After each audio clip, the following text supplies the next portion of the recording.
Good afternoon, everyone, and welcome. Thank you for joining us today for this conversation between Hannah Starkey and Samatha Manton. For those who I haven't met, my name is Paula Zambrano, and I work at the Contemporary Art Society as curator of programs, and I will be facilitating this online event. Today's discussion is framed around Hannah Starkey's work, Kath, A Woman's Place is on the Picket Line, recently acquired by Danum Gallery, Library and Museum through the Valeria Napoleone XX Contemporary Art Society Award, which supports the acquisition of significant works by contemporary women artists into UK museum collections. The commission grew out of research connected to the 40th anniversary of the miners' strike, focusing on the role of women in sustaining mining communities through activism, care, and collective efforts. For this project, Starkey spent time in Doncaster, visiting former colliery sites and meeting people involved in the strike. She photographed Kat Whitehead, a striking figure in the local community during that period, and built the world around her portrait. This acquisition also forms part of wider efforts to strengthen the representation of women artists in public collections while connecting contemporary practice to local histories that remain active in community memory. Today's conversation is an opportunity to hear more about the making of the work, the research behind it, and the broader questions it raises around photography, memory, class, community, women, and representation. Before we begin, just a brief introduction to our speakers. Hannah Starkey was born in Belfast and lives and works in London. Over the past 3 decades, she has become one of the most significant photographers working today, known for her carefully staged large-scale images that explore women's experiences of public and social space. Her work has been exhibited internationally and is held in major museum collections across the UK and beyond. Samatha Manton is a London-based curator, researcher, and cultural producer whose work centers on the represented perspectives within museums and cultural institutions. She was part of the team developing the new V&A East sites, including the recently opened V&A East Museum, where she curated the Why We Make collection galleries.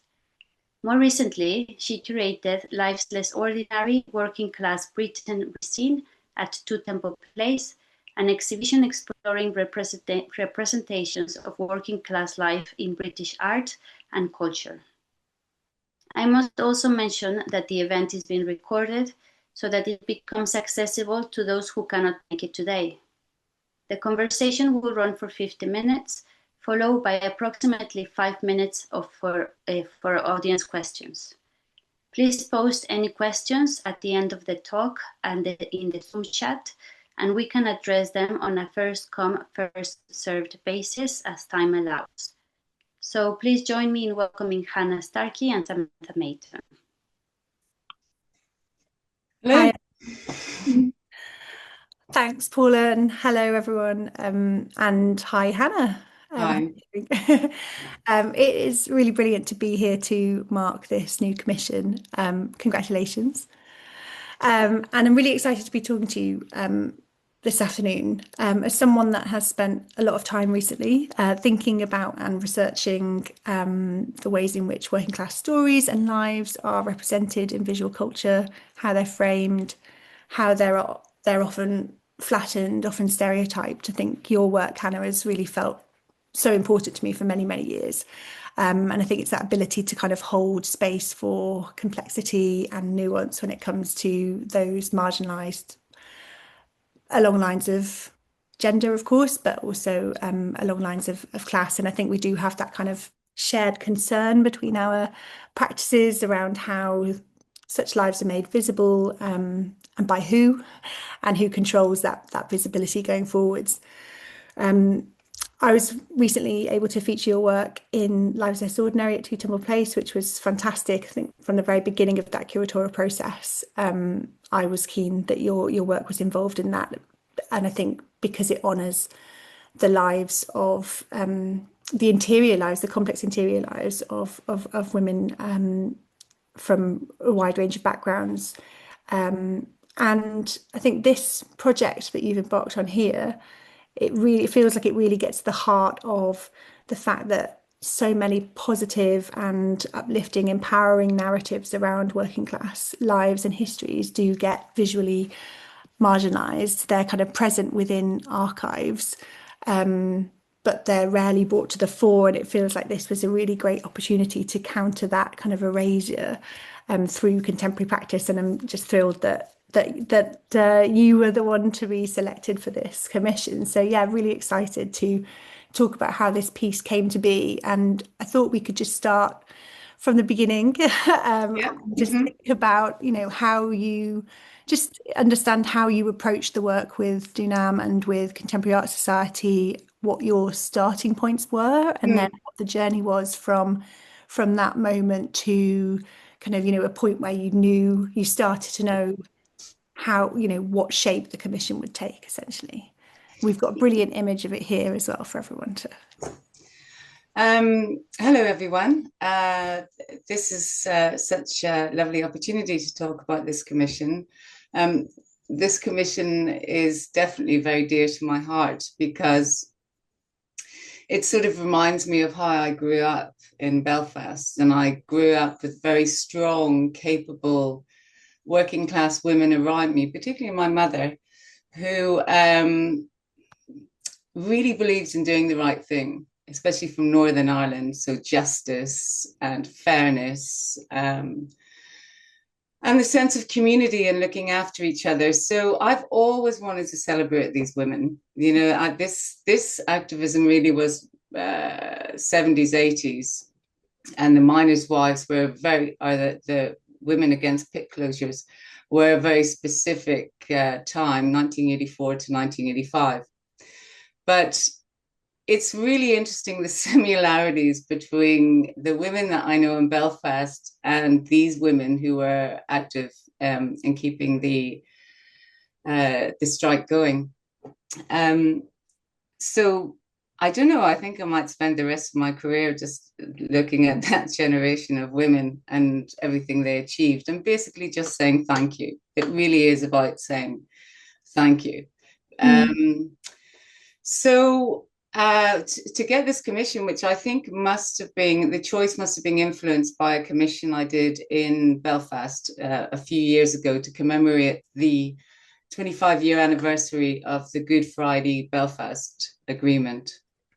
And that was largely, I guess, a coalition of women from both sides of the communities, Catholic and Protestant, and actually, probably particularly working class, who got together to make sure the peace process went through and stuck. And I was like, wow, the power of women. This is so underestimated. And actually, to be honest, even in today's politics, I still find women voices are sidelined. And I think that's a real shame because, the stats show that when women are involved in peace and reconciliation, if they're at the table, this will last for, I think it's 15 years or something. And if they are allowed to stay at the table, the peace and reconciliation stands a much higher percentage of actually lasting. So there's so much that backs up women's involvement. And yeah, I think we live in a world that is just run at the minute by tyrants who just really want to make their pockets even heavier. I don't, to be honest, actually, I don't see much of soft touch in terms of these political and war situations that we find ourselves in. And when I think about the soft touch, it's really about having conversations with people and just learning about other people and, and how that actually affects prejudice or somebody's perspective on another person. And it opens up this world of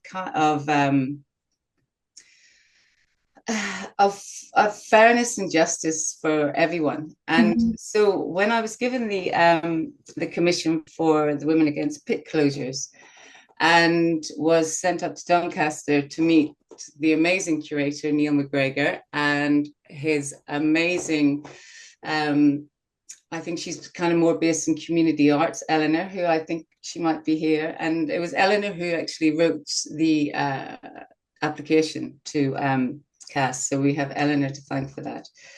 Eleanor is very embedded in the mining communities.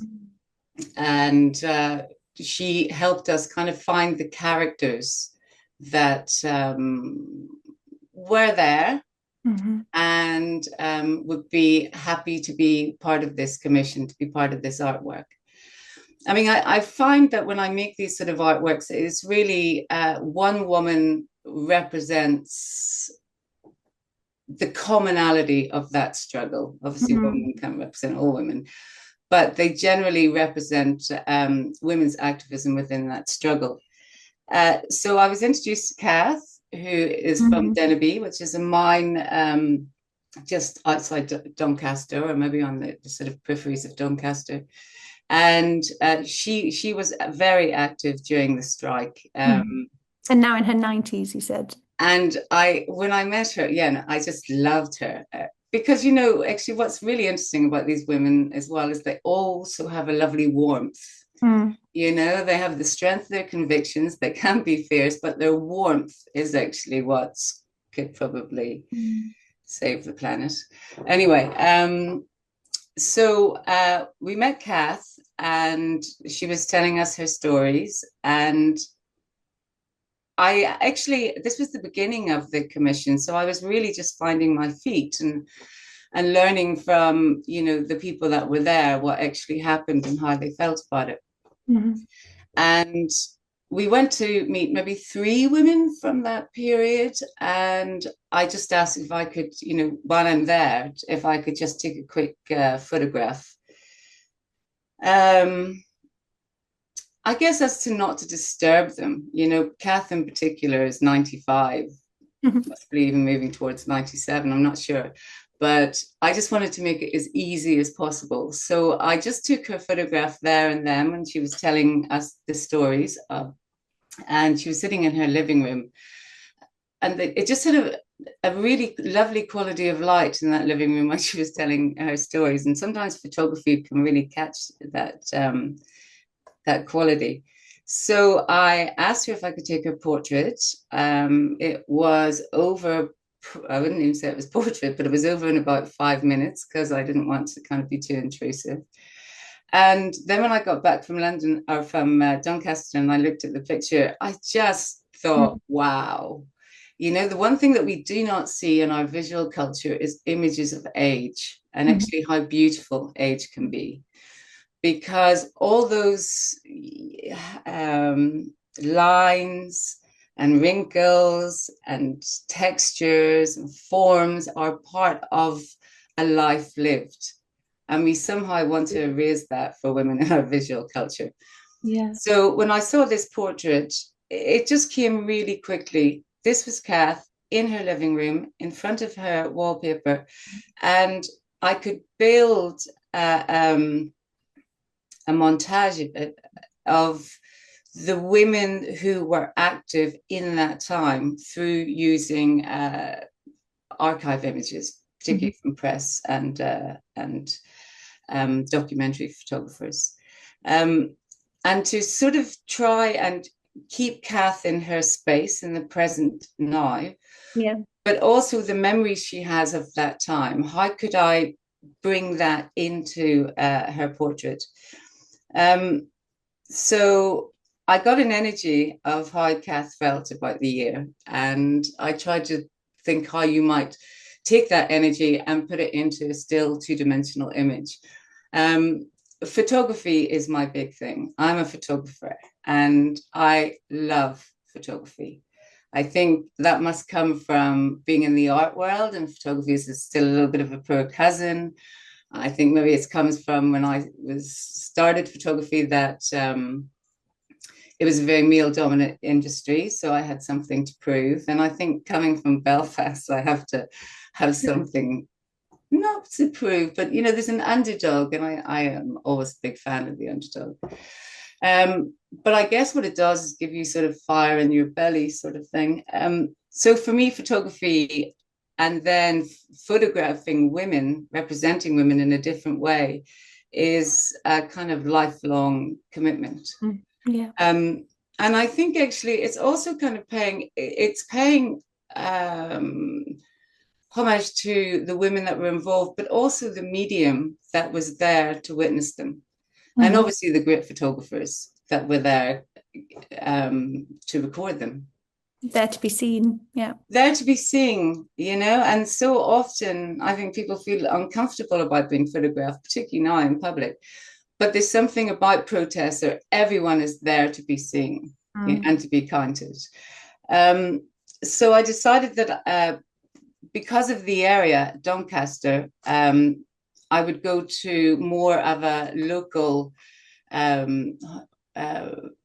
picture agency, I guess. And the one that I went to was called Report Digital, and they worked with a number of photographers who were in the area at that time photographing the demonstrations.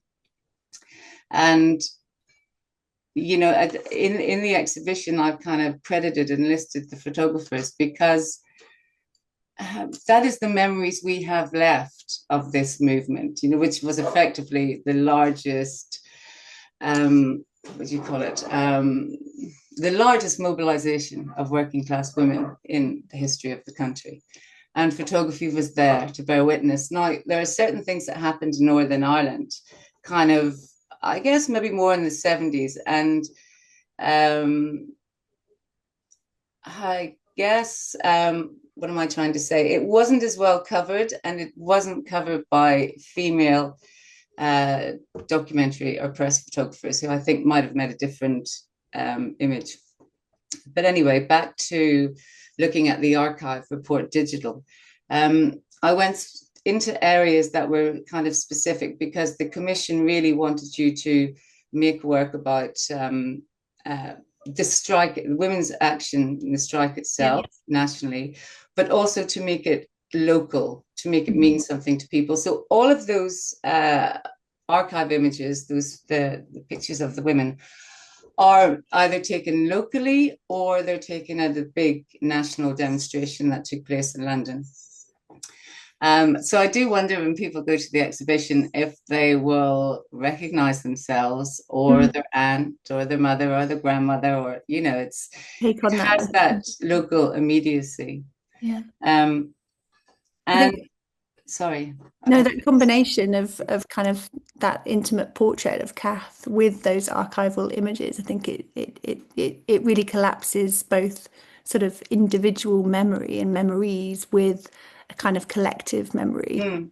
But it's quite divergent, I suppose, from your practice working with other photographers' work. So yeah, how was that in kind of creating the montage? Well, I was incredibly respectful, paid a license fee, got permission, all of that sort of stuff. I mean, obviously you have to do that legally, but I have great respect for the photographers and their work, because I know how your own singular voice and message is really important to kind of get out there and for it not to be corrupted. So I sort of made sure that everyone was happy. And then when the image was finished, it was kind of sent out for approval and that sort of thing. So I tried to keep the integrity of most of the people in the picture. So it's really just kind of, in a way, removing the background. No AI was involved because they'd all end up with about 6 fingers and 3 eyes. But just to kind of, and that's what really took the time, is working from these images and how images, when they're put together, they create a different story. And obviously of the same topic, but by taking all these images, and I think there was probably maybe about 20, 22, and working out a pattern that they could kind of be combined in, not necessarily in a realistic sense, but more in a, you were there and you're part of this great wave of women who supported the strike. And you know, this was national. So people from all over the country, all over the world, all over Europe were supporting the strike. To get them into a cohesive group in the montage. And that is really difficult because you're just moving and moving and tiny little increments for months until you go, I cannot see this anymore. It feels worthwhile. And so also the sculptural approach as well. So you just mentioned the Great Wave, but when did it come to you, that idea of actually creating a form in the image to represent that kind of collective? Well, I think it's actually, I've never done it before, and it's really interesting how it works because it shifts the photograph to an object, actually, how it sort of sits in the space. And it was very much the idea of how do we engage in the image? How do we look? So this print that's on the wall in Doncaster is 2.60 meters by 1.50 meters or 1.60 meters. So it has got scale. And I just wanted people to look at it in different ways. So start with Kath and just keep looking up until you actually have to crane your neck to look in a different way, you know, and it actually does give you this sense of just a wave of people, you know, a kind of continuum of people. And also it was nice to kind of also use the signs that they had with them, because that, you know, like the banners from certain groups and the signs that the wives had made when they were going on protest. And there's some really funny kind of dry wit signs, but the one that I liked was never underestimate a miner's wife. That is tough talk. So also within this archive, and like I said, I kept the integrity of the image of the person in that they were still holding the sign that they had pictured with. But then the signs were just a way of being able to bring people into the image to give them more of an indication of what it might be about. Because I always really like when photography can speak for itself rather than a panels and panels and panels of text, although you need a certain amount of text.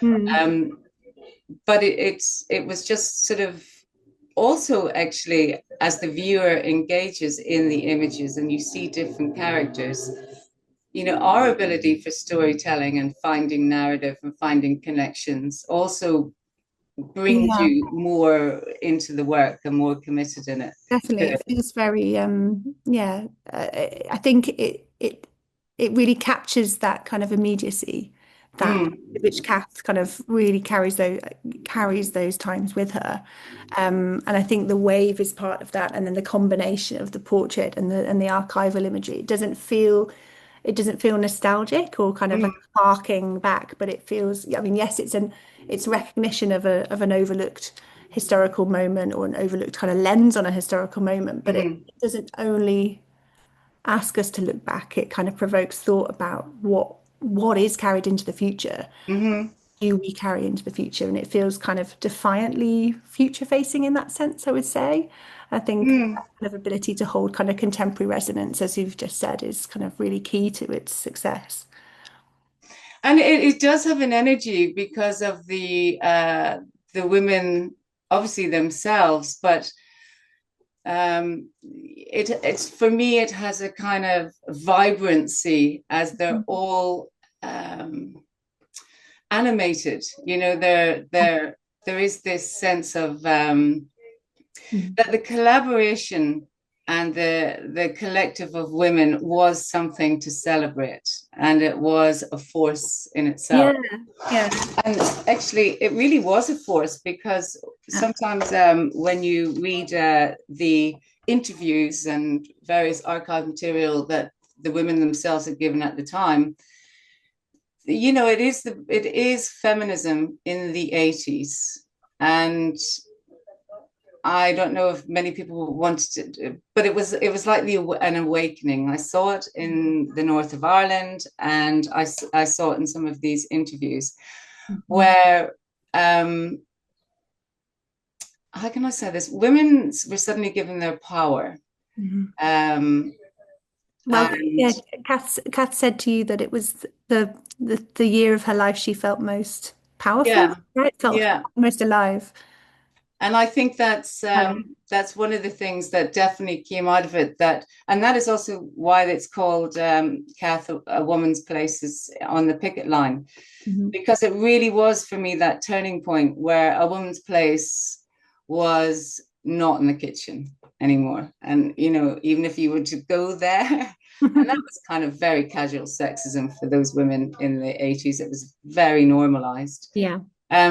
So they had their own push for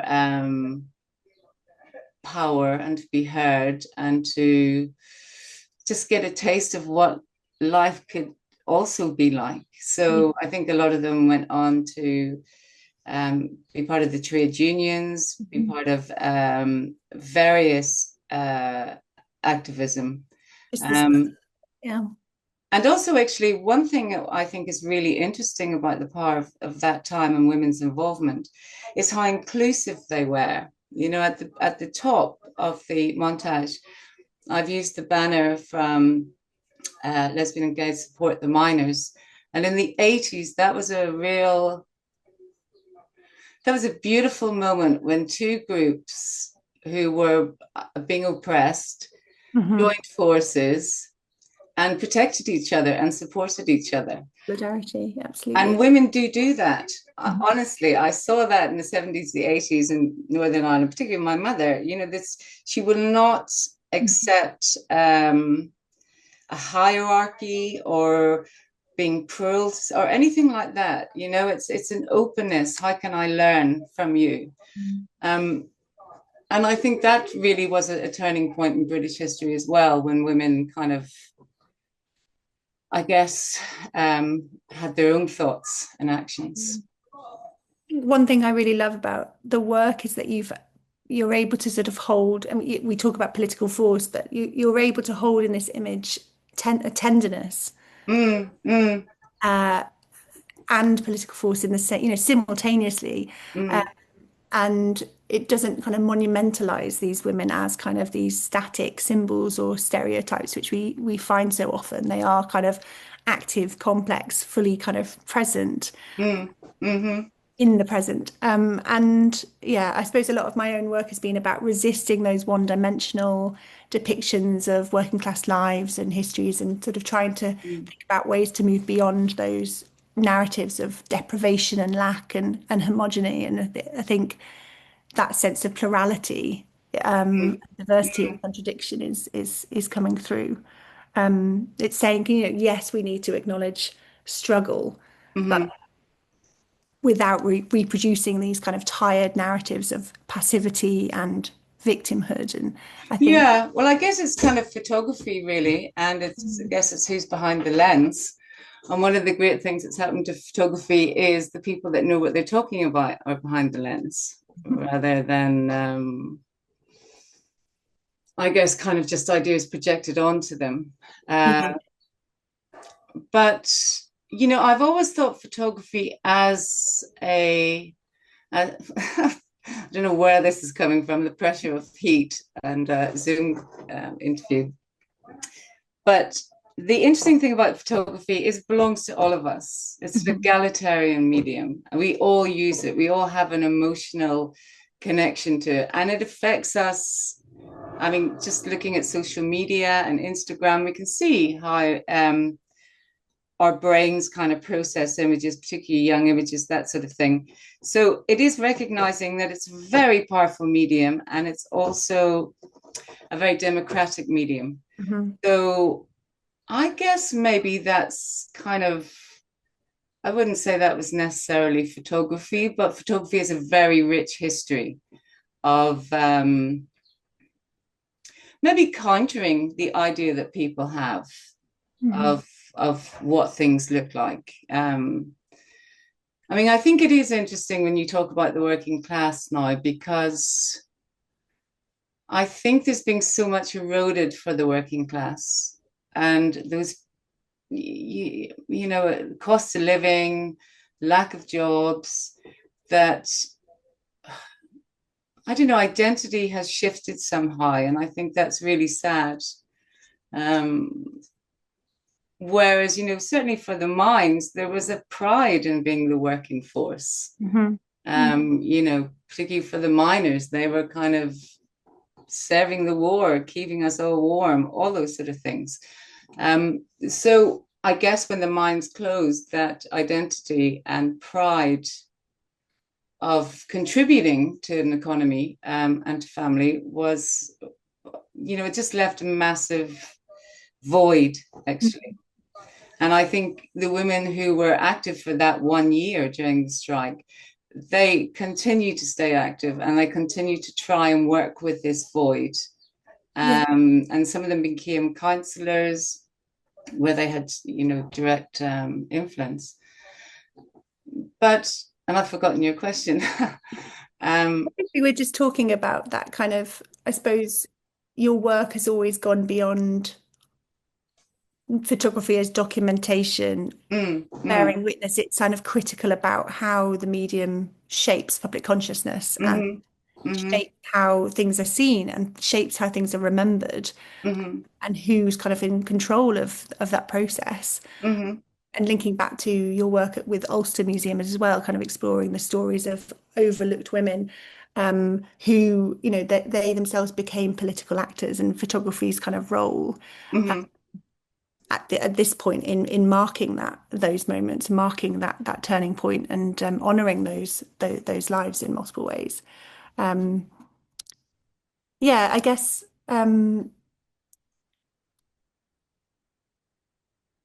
that this commission sort of links to that Ulster Museum's one in sort of thinking about who's behind the lens and why image making kind of matters to you, and that Yeah. on a long term, you know, that long term basis, that kind of long standing interest. It's so interesting who gets remembered, because one thing I've noticed about working class women in my experience of growing up is they're not ones for kind of blowing their own trumpet or kind of expecting, I guess they do it's a sort of out of duty, but they don't necessarily want all the praise or any praise for it. They're just doing it. And so when you bring photography into the mix, it's a bit like, oh my God, and she wants to photograph us. She wants to celebrate us, and she wants to photograph us. And I think women have a difficult relationship with photography. But, you know, these are women this was 25th anniversary. And for the previous years, not even Mo Molan had really been mentioned. It was all the male players, Clinton and Blair.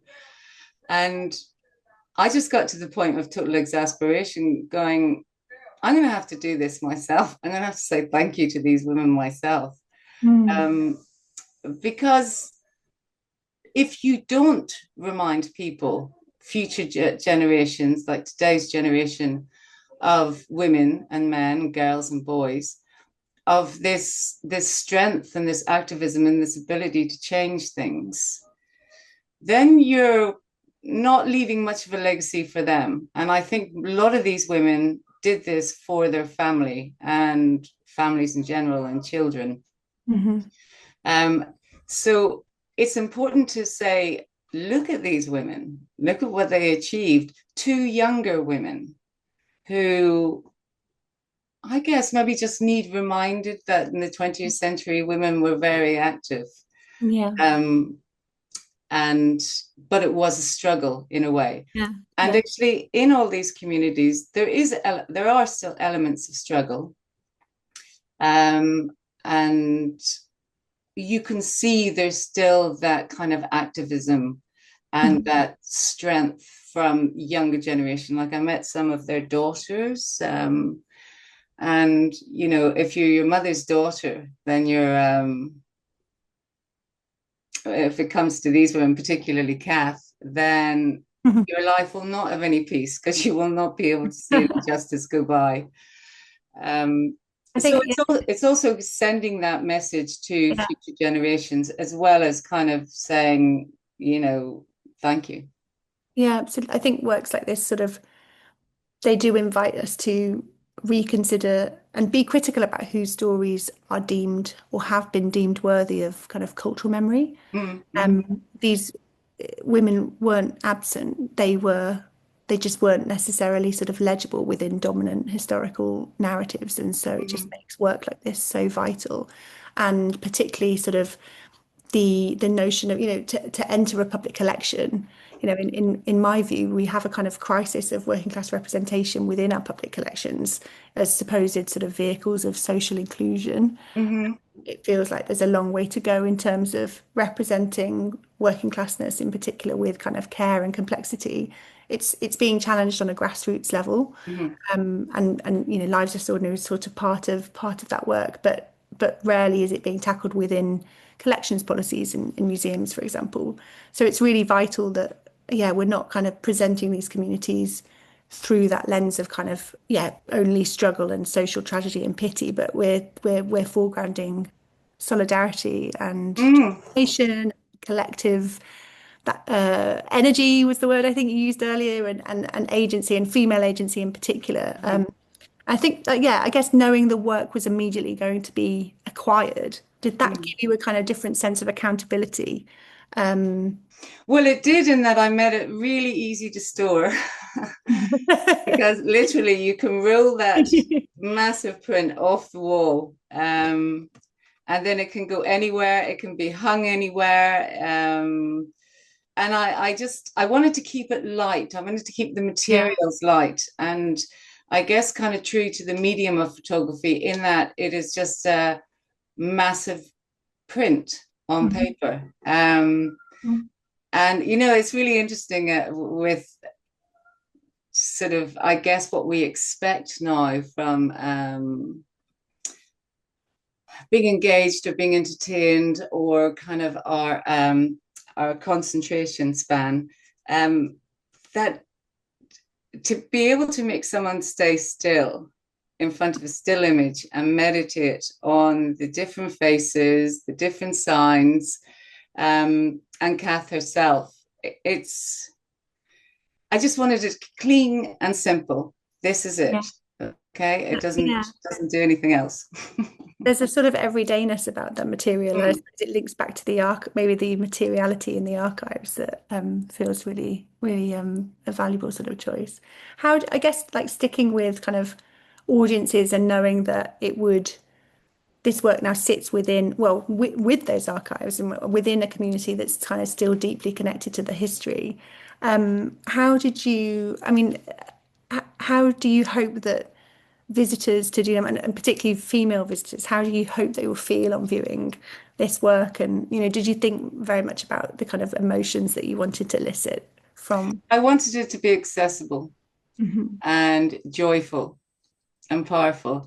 And I was in Doncaster the other day when we were installing it, and there was a mother, or maybe she was a grandmother perhaps, and her granddaughter, and they were just going around the gallery, and I guess they didn't really think about me sitting there, or so I got to listen to their interpretation of the picture. Obviously, for a small child, she had to look up and up and up and up, and it was actually nice watching her do that.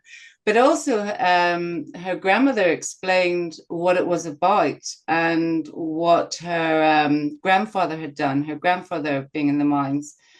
And it almost, artists to inspire and inform, but it also sparked this kind of understanding of her heritage, perhaps from a young age, and women's impact on that. And like that's what's lovely about a work on a gallery wall. Where else is she going to see that lineage, dedication to something that was so important? And the lineage. So I think there's going to be a lot of people that come in and maybe look for themselves or their mothers or their grannies, or, well, obviously their mothers or grannies, but just feel this sense of inclusivity and accessibility, because I think that's what the women brought as their superpower. And also we love looking at faces. There's so many faces to look at. I would add to that warmth as well, like just going back to what you said at the beginning, you know, the warmth exuding from the portrait of Kath. I think to be kind of enveloped in that feeling. Well, I think what's interesting about Kath, what I liked about that portrait, was she seems very reflective. And, you know, she is now 97, life lived, but it's a lot of years, you know, to reflect on.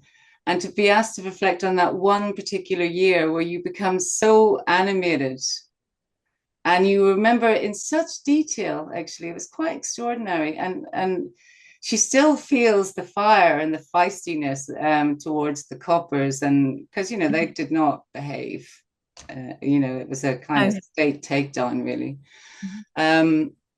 But I wanted to be able to show her now, and us not to be, to think, wow, you know, I have respect for age, I have respect for her. And then to connect that with age and experience, because the problem with AI and online and everything else is it's just bite-sized information. It's not learned through experience. And I feel that the older generation have a lot to tell us. And even women's activism and climate change, particularly older women, that there needs to be some kind of channels to start listening. That sense of vastness, I think I noted that it nods to other parts of your practice where we do find these kind of quiet portraits of women. They're you know, they sort of gesture towards this unknowingness, this sort of stoic, complex understanding of womanhood and what it is to be a woman. And in that way, this work does, you know, I think follow that trajectory of your work. But then, of course, you add that second layer of the archival imagery, which just brings that one particular moment in her life to light. So it's quite nice to be able to sandwich time. Absolutely, the power of photography. Absolutely. And you know, there is literally so much more to celebrate in those archives all across the country. But yeah, I'm trying to get my hands on them as well. Well, I mean, what else would I want to tell you about? It's a celebration of photography, the women involved, and what they achieved at a really important point in British history. And they were fighting for, like you said, solidarity, the working class and well, you know, the whole communities that made up the working class. I think one thing that I you know, I love particularly around the piece is that kind of the way in which the wall, but I'm not sure you'll be able to see it so clearly in these images, but the way in which you've kind of layered the wallpaper of Kath's living room in as a kind of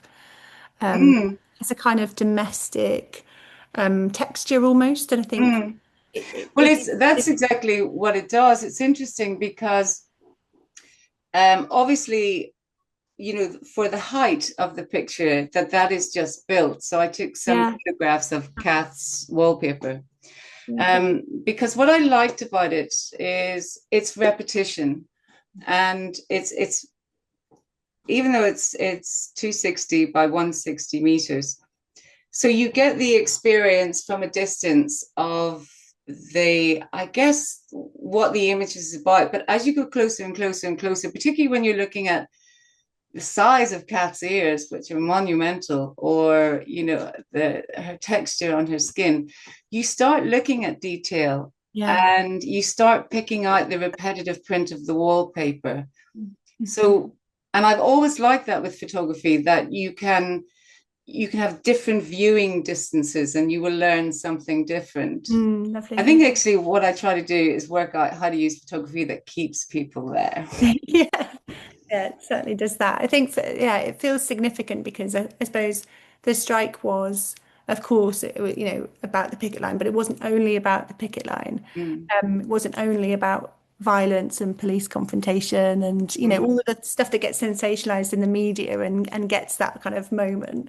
But it was about the kind of families and the communities and the women that were kind of fighting to keep those communities intact by providing quite a lot of support in many other ways. I know Kath was very present on the picket line, but it feels almost representative of the women that were not at the picket line necessarily, but were doing playing other really crucial roles in that kind of domestic realm or that community realm. And They were keeping families going, yeah, basically.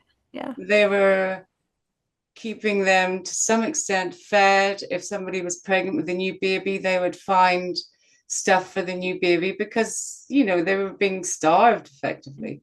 yeah, So, and I think it's really interesting when people are kind to each other, or show care, how that can make you feel as the person kind of helping, but how it then can galvanize the community. And I don't think we really get that opportunity very often to show how that could maybe work on a global level ever. But yeah. It's not. Yeah, I feel that there's a lot coming through in that simple decision about continuing that kind of layering that domestic space oh my God, yeah, they were, they made meals. Kath made a lot of meals for the families. I think they actually probably stopped the community from going under. Yeah. Did Kath reflect on how she wanted to be seen? Just thinking about whose voices do get kind of privileged within the world of photography, but did she? I'm not, well, and how she wants to be seen, I'm not sure actually. Obviously Kath is seeing the picture, she's also seeing the finished work.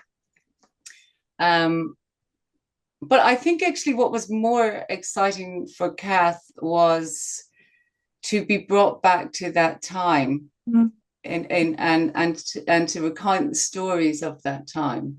And really the photograph is her reflecting on that time, but also her language. Like, I went toe to toe with the bobbies, and I was a gobby bugger, and it's just so feisty and charming. And I've forgotten your question, but Well, really just about, yeah, I mean, I guess another question would be about how Kath finds the work, what she, yeah, I think it was really more about thinking about that moment in time.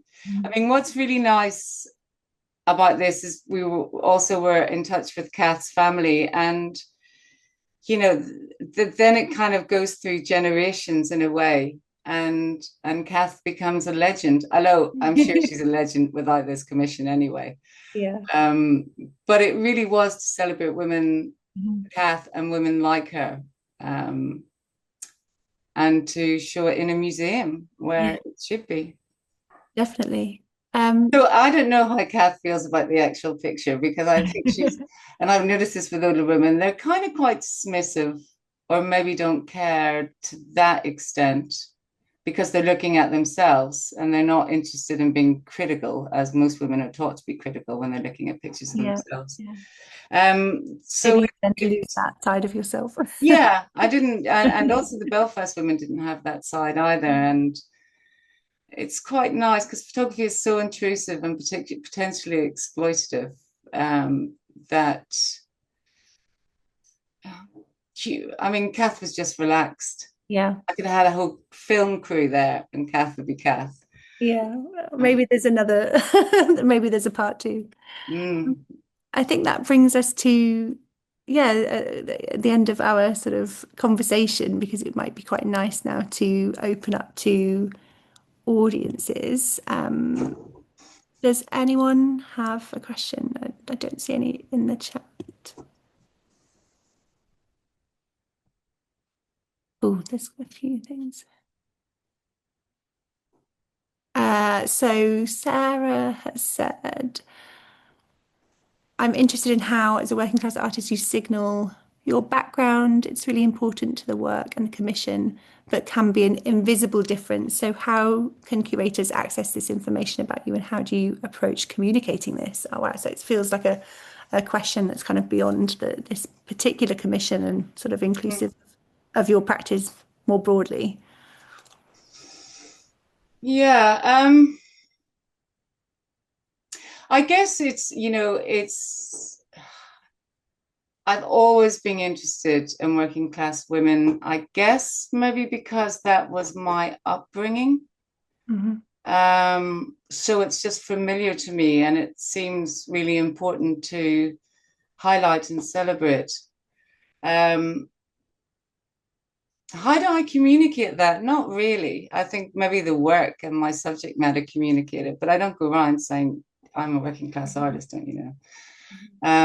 But I think certainly with interviews and how all this came about and how I got into photography, that it's clear that my interest is kind of sort of real life, actually.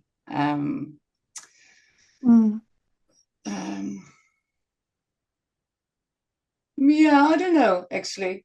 I did have somebody saying to me, because I've been in two exhibits, two shows. The Hayward did a great show on working class artists. And I have had people saying to me, I didn't know you were working class. And it's so, no, I should get a badge, might be on board.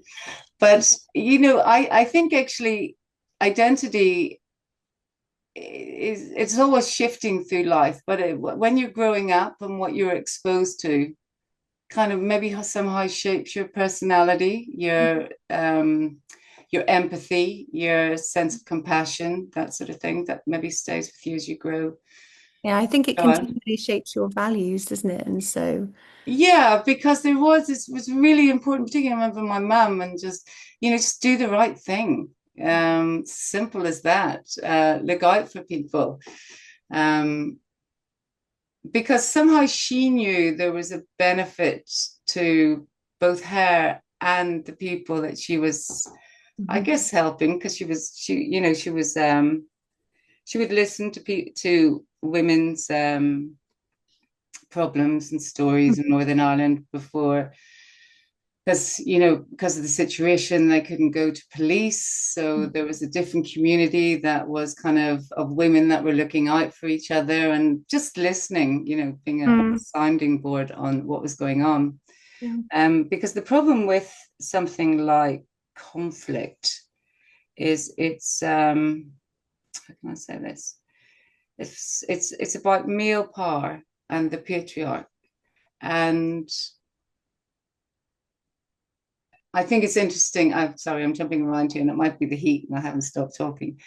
But I just think it's interesting through how women operate together, that they can counter that somehow if given a chance. It comes back to that relationship between the individual and the collective. Which yeah, absolutely. Yeah, and I guess that's why I make work about women. Like I said, it's certainly you can't make work about every woman or have one woman represent every woman, but it is that commonality. I love spending the last 25, 30 years talking to women, asking them to be in photographs, asking them questions about how it is for them, because there's been so many changes in 30 years in women's representation and standing in society. But I always want to know, how's it going? Keeping up with progress. And also, I've had two daughters, so it's interesting watching how they're navigating the world as female now. I mean, they're 24, 25. So actually, I think it's really just in a different way, checking in to see how it's going. And do you think this? Do you think our children are sexualized too young? Do you think, Blad, what do you think of kind of porn without a firewall? What do all these things impact our lives, and it is that sort of the personal is political. I So, suppose it's the power of commissions such as this and artworks that you've created that can provide the catalyst for those kinds of discussions. And as you've already eavesdropped, the kind of intergenerational conversation. So that's really exciting. Yeah. Well, thank you so much, Hannah. That was it's fantastic to hear a little bit more. And am I right? So it launches tomorrow officially. yes, it's opening tomorrow, and then I think it's there. I think it's 6 months, but I'm not completely sure. But yeah, I'll miss it, actually. I got to know all those women in the picture by moving them around a little bit at a time. But it also feels like work worth doing. Yeah. It has a purpose. And I think as an artist, it's really important that you have that sense of purpose. Yeah. And this is mine. Absolutely. Thank you so much. My pleasure. Thank you, everyone. And well, thank you, Hannah and also, Samantha. I just wanted to just very quickly wrap up to thank you both very much for the presentation and the conversation today. I think we're going to have to go to Doncaster to experience how the work actually looks like in real life. It's such a big scale piece, so I think encountering it real life should be like a very interesting thing to experience. So thank you so much. And I also really wanted to thank Valeria Napoleone, who funds this award. And she's joining us today in the audience, as well as Kola, who has been helping with this acquisition. And thank you to all my colleagues at CAS and to everyone who came today to the talk as well. It's going to be available online. It has been recorded, so people can revise it. And thanks again, everybody.